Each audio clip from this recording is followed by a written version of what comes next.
Here on Indie Style, we'll feature successful entrepreneurs from across the globe who are making incredible strides in their industry. You may not know their names yet, but you soon will. I'm Leah DeVon, and this is Indie Style.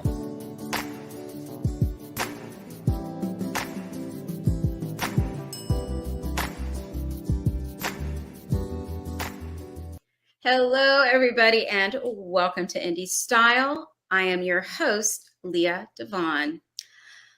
I'm really excited about this show today because you guys get to meet a lady that I've been wanting to meet forever. I have been following her on social media for 8 months, and I think she is a star. She is an actress. She is a producer. She is a director. She is a multi-award winning screenwriter. She is all of that. You guys, please welcome to the show, the talented Laura Poindexter. Hey, what an intro, my love. Thank you so much. You're like, this, I've done so much. I was like, let me get it all in. My goodness. Oh, my goodness. Thank you for having me. And congratulations to you because you like the Jeffersons too, boo. You moving on up. Yes. But you know what is so incredible about you is that somehow I started following you on social media. I found you and I'm like, okay, this lady is awesome. And I would say, good job, great job. You are winning. And then everything I did, you would support it back. That's the way it works. I was like, okay, sis, this is good stuff. Yeah. Women supporting women. And, absolutely. And I got a chance, of course, to talk to you before, Mikey started shooting the show, and you are just as awesome and kind as I thought you were. So thank you. You know what I mean? When you feel somebody's energy and they're just exactly what you thought they were going to be. So it's all energy, right, Leah? It's all energy. It is. And you are. I'm so glad to see you today. And so let's go ahead and get started. Tell everybody where you're originally from and, why did you decide to move to Atlanta? Harlem, New York. What? Pre-condos and cafes, sidewalk cafes, because Harlem, it has really, really changed. You wouldn't recognize it. And so I didn't just come from Harlem to Atlanta. I made a pit stop in Baltimore, Maryland. That's where I raised my son, and that's where I had my professional career. And then 2008, the economic collapse, I lost everything. Really, Leah, and also was pretty much mentally unstable because I did not know how I was going to get back on my feet. Mm-hmm. And when I was sick and tired of being sick and tired, that's when I decided to move to Atlanta. I had nothing else to lose. Let's be honest. I had nothing else to lose, and that's when I made the decision to come to Atlanta. Wow. Yeah. 2008 was just. Oof. Yeah. That was a very, very trying time. So, okay. I mean, we've got so much to unravel and just so much to talk about because, of course, my introduction to you was, Laura Poindexter. She's a award-winning this. She's just that. She's all that. She's great, great, great. Let's kind of go back. What inspired your love of the arts? And, how did you get started in the world of, you're a writer. You've done radio, podcasts, and films. Oh, and you've done your research too. Yes, ma'am. I will not be put in timeout by Mikey. Well, a little unknown fact about me is that I grew up in the same block as the Dance Theater of Harlem. Oh. So I grew up in the same block as the Dance Theater of Harlem, and these women would walk through the block, and they had this very statuesque, and they were always very prim and proper, and there was something about hair snatched back in a bun, and it was different than what I was accustomed to seeing in an urban environment. And it was very intriguing, and it drew me. Okay. It drew me. That was the first spark of saying, I want, it was just something about it. We just finished talking about energy.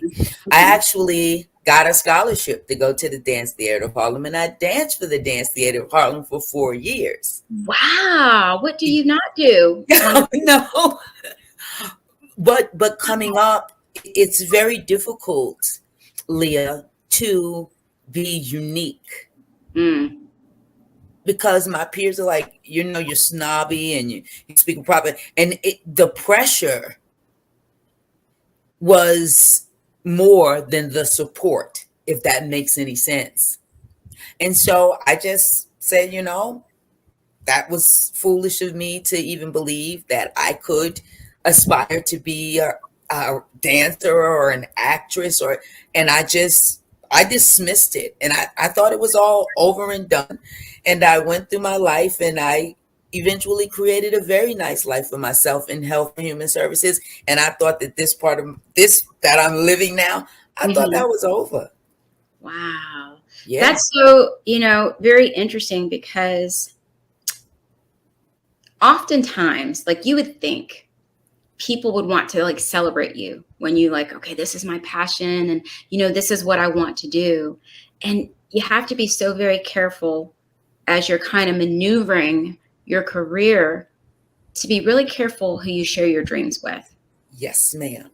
Does that kind of make sense? Sometimes you have to kind of keep your dreams and your aspirations close to your heart, because as crazy as this sounds, sometimes, you have to be careful who you want in your corner, who's really going to celebrate you, if that kind of makes any sense. It makes perfect sense. And because that was a really big dream, that was like a really big dream that extended outside of Harlem, New York. Now, mind you, I'm in New York. We're right down the street, like Broadway, and everything in this world is going on if you want to do it in New York. But then there is the subculture in the urban environment that creates the energy or the parameter that says you can reach, but not too high. Right. That's interesting. It's very interesting. But let me ask you this, because, I know that you said, early on, you wanted to be an actress, but you went and you did something else. Why did you decide? And when I say later, I'm not saying, because you are beautiful and young and have so much of your life to live, as we all do, but you did a transition a little bit later in your life to pursue something really big. Like, did you think it was too late for you to chase your dreams when you were getting ready to do that? Well, I feel like the universe gave me no other choice. I had worked for 23 years in health and human services. I could not get back and I mean, when I tell you my resume in health and human services is popping, I'm talking, what I mean? Yeah, no, letters from sisters saying that this lady I could not get my footing to save my life. And that's when it resonated with me that it was time for me to do something else. It was almost like, no. I totally understand what you're saying. It's like, you have the gift, you have the talent. There's absolutely no reason somebody shouldn't hire you. But for some reason, a higher being was saying, this is not what you're supposed to be doing. So I'm going to close those doors so I can let you walk into your purpose and do what you're supposed to do. Is that what you're kind of telling me? That's exactly what was happening. Now, in the interim, because I was talking, when things happen to us that we don't understand, we have a dialogue I was dialoguing with God, and I was like, well, I don't know what you want me to do. And he told me to write. Okay. And I was like, right. It was so puzzling. But I did start to write, and I started to chronicle my experiences and the way he responded. And the first turnabout came with me posting my writing on social media. People responded well, and they were soon asking me, would you like to speak? And would you like to? And that's kind of, it just started really, really slowly. I still didn't see this. I still did not see this, but it just started slowly and eventually turned into this whole thing. You know, it's so interesting when you just said, you couldn't see this, like what you're doing right now. I was listening to an interview with Coco Jones, like her career just, a couple years ago, based like, where was Coco Jones? Wow. She literally said almost identical what you just said in another interview. She was like, I didn't see this moment, like where you are now, like living your dream. She's like, I just didn't see it, but I couldn't stop. So I kind of feel like we're here. So Yes. I listen to so many different people because it's very interesting. And I think the one thing is the fact that you just didn't stop. You just kind of kept going. You know what I mean? You didn't stop, So you have done a lot. So I want to make sure we get a chance to talk about all the incredible things you have accomplished thus far. So let's do this. You have a film, you're a screenwriter. You have done so much. It's insane. How did you even find a cast, find a crew? How did you make that project, your first film project, come into fruition? How did you get all of that together? I believe that having 23 years in health and human services from an administrative side, I knew about project management. Okay. And I was also old enough to understand that when you enter into a new sector of anything, you go in and you close your mouth and you open your ears. So for 2 years, even before I started going into production, I was on set as an extra. I was not the talkative extra. I was not the look at me extra. I was the sponge extra.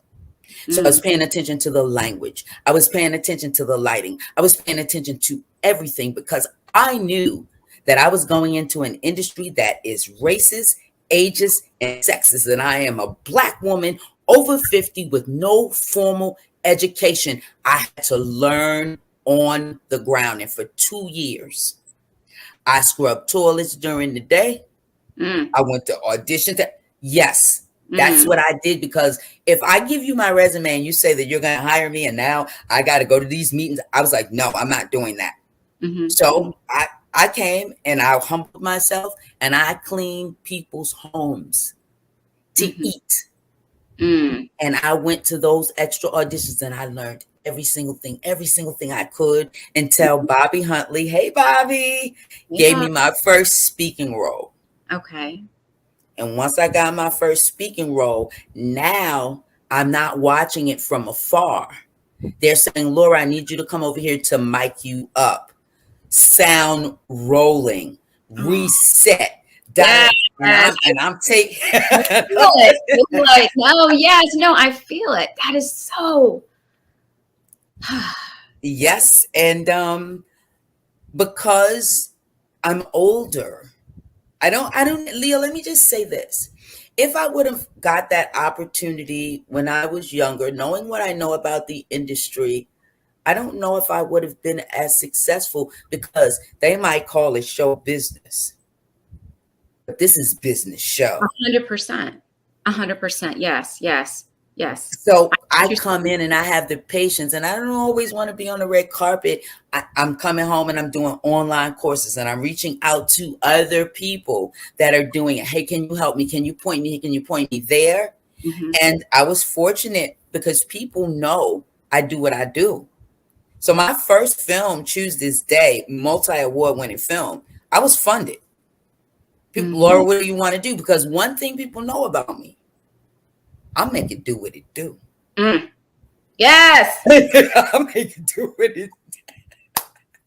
No. And so I just reached out and people came in and poured in. And what had happened was, firstly, I did the screenplay, which has not gone into production. When I did the film, it was Choose This Day, the prequel.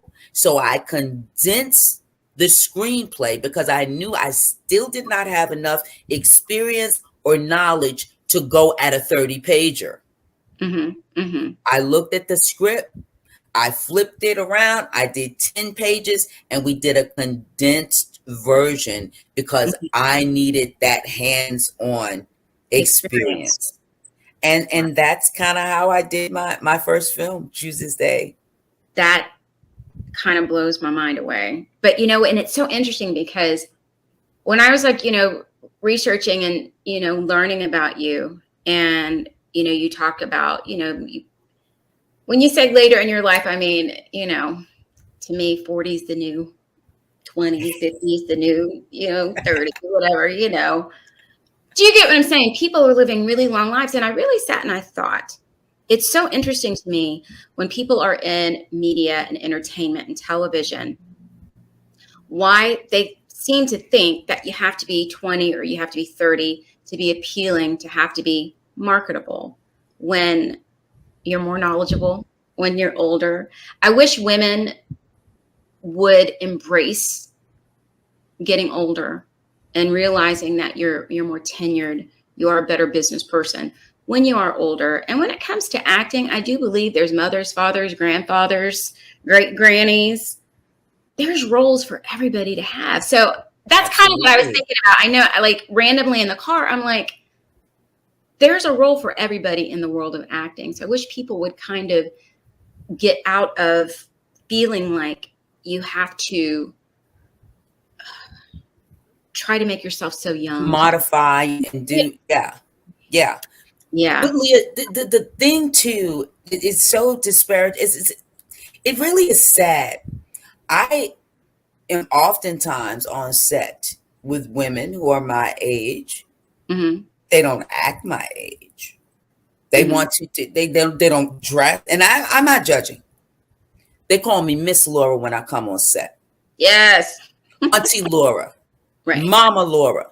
Right. I embrace who I am, and I think that's why it's important for independence. It's very important because we get to do what we want to do, and we don't have to follow that blueprint that says if you don't look like this, if your butt's not like that, if your skin is not like. That's why it's very important for independence to really start putting out good stuff, because there is money out there. Let me just say that. Mm-hmm. I've been in rooms that say, Laura, we love you and we love what you do, but we're not messing with independence because it's our experience that independents mismanage money and they do this and da. Mm-hmm. So I have to stay in the game. Right. Because I have a point to prove. Mm-hmm. Mm-hmm. I hear you. And it's very enlightening. And I wish people would have more of that attitude. Kind of embrace who you are, walk in your own space. I mean, that's why I created this show, because I have met the most incredible independent entrepreneurs that I am so inspired by. Like, my show is like literally like, okay, it's therapy, ready to go. You look at people, they tell you their stories and you learn. And I just think that the world needs to meet more wonderful people like you. That's why I created my show, Indie Style. And your show is so inspiring. Oh, you're so sweet. Well, I get to meet people like you. And like I said, it's my show. We get to do what we want. We can say what we want. Unless producers like Leah, Mikey's like, we can't say no. We can say that. But so let's do this. Let's talk about some of your accolades and some of your films and your awards that you have received. And Mikey's going to pull up some pictures. Let's go ahead and brag a little bit. Let's see. Let's see what Mikey's going to pull up.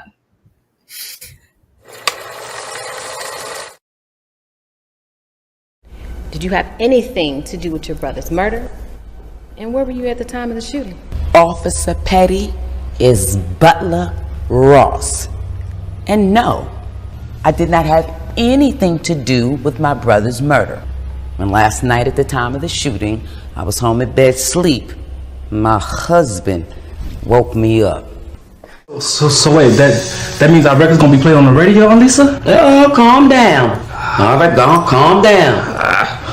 Now, that money I gave Butch, that was just enough to get y'all a few records pressed up. Something tells me it's gonna take a lot more than that to get you boys where we need to be. So, y'all cross your fingers and say a few prayers. So I'm gonna go on down there and meet this man. See about getting y'all record played on. Stressed? Too stressed to come and cut my yard and get that damn trampoline off my back porch, boy. Well, you still got that dang trampoline. Well, I was expecting to have some grandkids, and we both know that ain't gonna happen. Man, come on, Mom. Oh, come on, Mom. What? You got some damn explaining to do. That mess that boy did to you, he ain't gonna get away with it. You been telling your little friends not to answer my call? Mama, I ain't been answering nobody's phone call. I've been trying to figure out how I'm gonna deal with this on my own. You are my only son, and I don't want anything to happen to you. Listen to me. When you deal with somebody and all they know is pain, the concept of love is too far gone. It becomes unusual, and then the usual becomes the norm. And ain't nothing normal about that fool, but that nigga ain't seen crazy yet. Mama, this is why I didn't want you to get involved. Because you was gonna act like this. How can I not act like this? You my only son.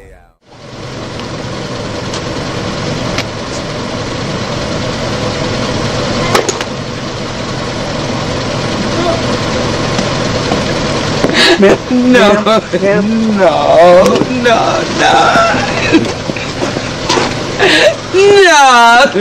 Get this boy off the line, please.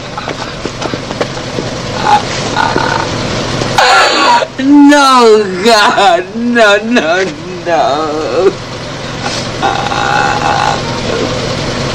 My baby. My baby. No, God. I'm about to cry. I was like, well, wait, wow. What? Leah.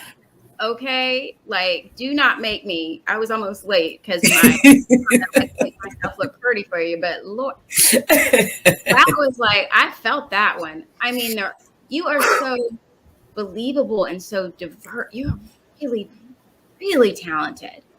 Wow. Thank you. Wow. And when I came, nothing, not one headshot. I got my first booking with a headshot that I took off of the most crappiest phone ever. Everything that the industry said that I needed to have to be successful, I didn't have it. I didn't have an agent. I didn't have a manager. I never had acting lessons.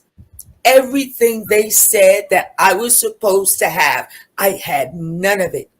But I believed in myself. Oh, yes, I love that. I get it. I often really think that nobody's going to believe in you more than you believe in yourself if you can learn to really own that attitude. Do you know what I mean? Like, to just really, that was so good. Thank you. Please be over. I don't want to cry. Please. Thank you. We're crying. Thank you. I think I'm almost sweating. That was like.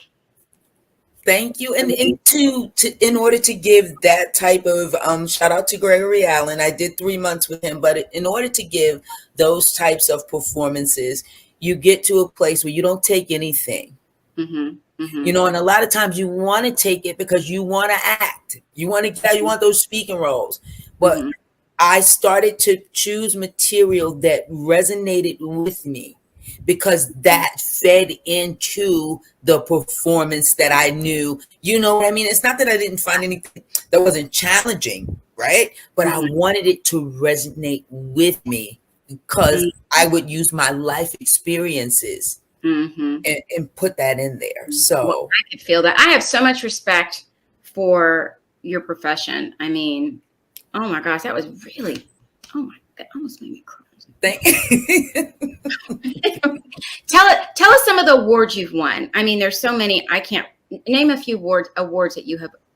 Okay, for Tuesday's Day, the screenplay, we are at the 10 awards. We the Independent International Film Festival 2008. In that same year, we got semifinalists at the Hip Hop Film Festival.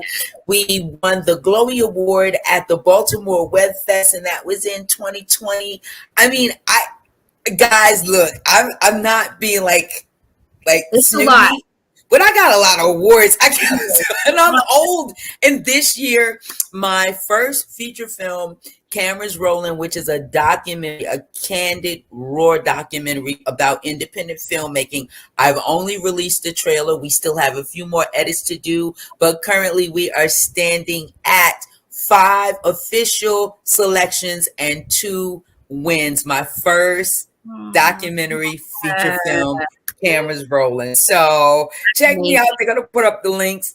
Guys, I can't remember all my awards. I got a lot, though. You have an Atlanta award. Mikey, pull that up about. Oh, my goodness. Atlanta's hottest. ATL's You better win after that performance. I'm telling you, it's been going on for 14 years. So shout out to the entire ATL hottest team. They've been doing this this is their 14th year, and I am honored to be nominated for the best actress. So guys, please go out and vote for your girl. Voting starts August 22nd. And we'll put that link on our website, our show website as well. Thank you. That's amazing. Okay. Tell us, like, what's happened with you, like, in the past year? Like, what? So life has this way of showing up. So I'm a woman of a certain age. I'm living my best life. Mm-hmm. And I've been estranged from my son. I have an adult son, 35. Okay. He comes back and he calls me. I'm living my best life. He says, "Ma, I'm ready. I want to get my life together." Okay. I say, "Okay, great." Okay. I send him to some people in Maryland that I'm affiliated with. He gets himself clean and sober. He comes to live with me. And within a month, I start seeing this behavior that is so frightening to me. And I'm like, what is going on? Mm-hmm. And I mean, frightening to the point where I'm not going to sleep now until he goes to sleep. And I'm an actress. I need to get my damn sleep. You understand? Okay. Mm-hmm. I find out that my son has schizophrenia. Wow. And we lost so much time because I thought, as a single mother, he's just coming into his own. He's hanging with the wrong crowd. He was trying to quell the voices and the stigma surrounding mental health. We got to get away from it because now watch this. Mm-hmm. The mental health, the disease of schizophrenia is so insidious that he was cunning enough to hide it. Mm-hmm. What is a person going through when they have to hide to the entire world what is going on?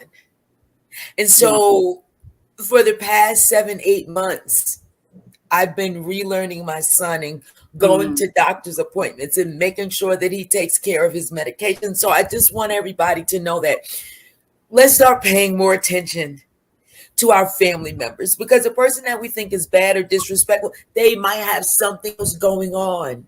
Yeah. And Leah, I lost so much precious time with him. Yeah, but you figured it out. Do you get what I'm saying? You can't. Yeah.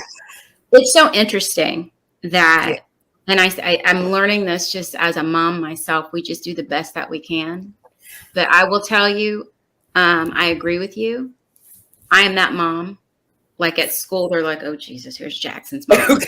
But you know what? That's all right. That mom. I am that mom because I need to make sure everything is right, and I will be that. And you know what I'm saying? I make mistakes, we do, but at the end of the day, you just do the best you can. But you figured it out. Do you get what I mean? Yeah, and I don't want people that are doing what I do. It takes all of me. Yeah. Don't let anything make you tap out. Yeah, show up for your kids. Be that mama. I am. Jack, I walk in his school. He's like, "Oh crap, there's my mom." I can tell. Oh my goodness, he's so handsome. But yeah, life is going to show up. I want people to know that life is going to show up, and we are to deal with. It is not what is outside, and that's one of the things. We are so distracted and so pulled this way and so pulled that way. Is that when we get something personal that drops on us, we can't deal with it. And I just want people to kind of tune in to the internal. Tune in, get that peace, get that balance. Because if I wasn't kind of like the renegade that I am, like I was like, okay, I want to really know what's going on. And then I still had to manage other things. I still had to keep writing. I still had to keep going on audition. with the other stuff that came in, and I thank God. But life is going to show up for us. Yeah. We got to push through it, man. Yeah. Well, Yeah. it's all good. You got part 2 to be just as incredible as you're going to continue to be. And through God's mercy, you figured it out. So you know what I'm saying? Like, don't Yeah. put it out. So it is all good.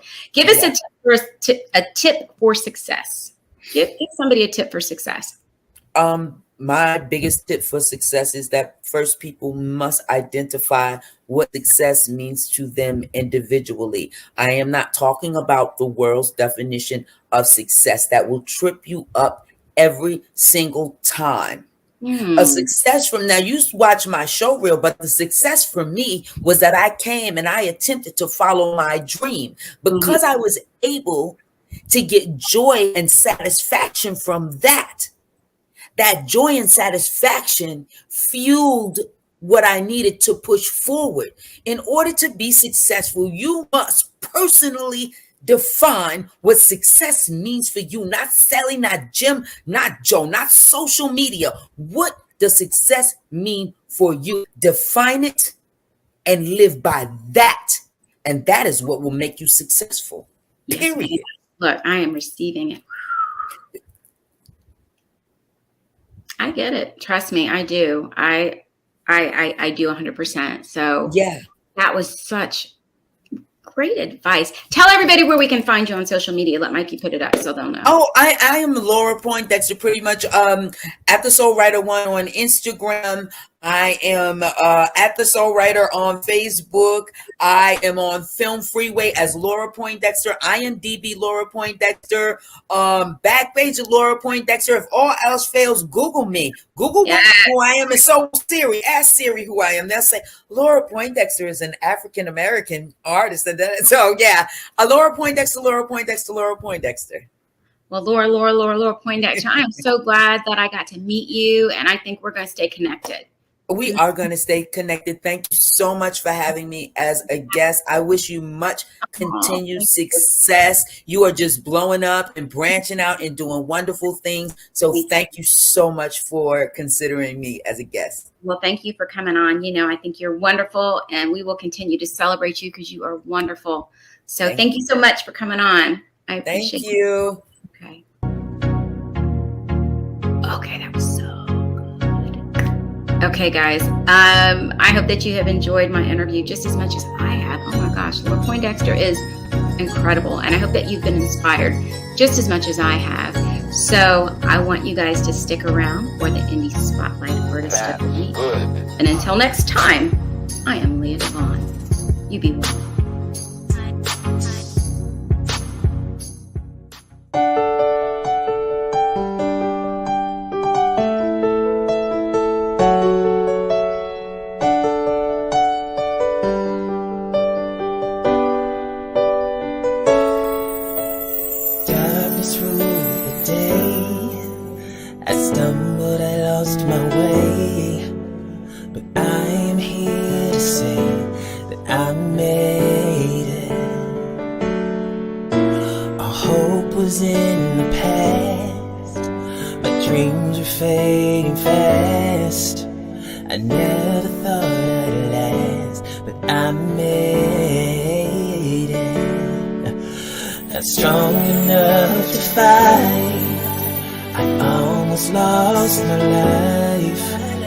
Darkness yields to light, and I made it.